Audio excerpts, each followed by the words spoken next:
وہ اس کے ساتھ تنہائی میں وقت گزارے بغیر نہیں رہ سکتا تھا۔ تو جواب یہ ہے شمشیر دادا کہ آپ کو ہمارے مسئلے میں بولنے کا کوئی حق نہیں۔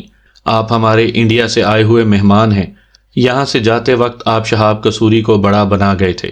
آپ آج ہماری مہمان نوازی سے لطف اندوز ہوں۔ آپ کے جانے کے بعد اس معاملے کا فیصلہ شہاب قصوری صاحب کرے گا۔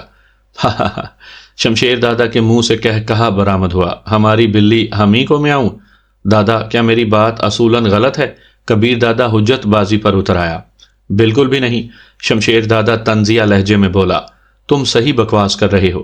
باقی تم لوگوں سے تعلق جوڑنا کون سا مشکل ہے؟ یہ کہتے ہی وہ شہاب قصوری کی طرف متوجہ ہوا۔ شہاب قصوری، میں تم سے تمام گینگز کی سربراہی لینے کے لیے مقابلے کی دعوت دیتا ہوں۔ تم میدان میں آ کر اپنے عہدے کا دفاع کر سکتے ہو۔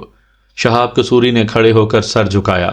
شمشیر دادا، میں آپ کے حق میں اس عہدے سے دستبرداری کا اعلان کرتا ہوں۔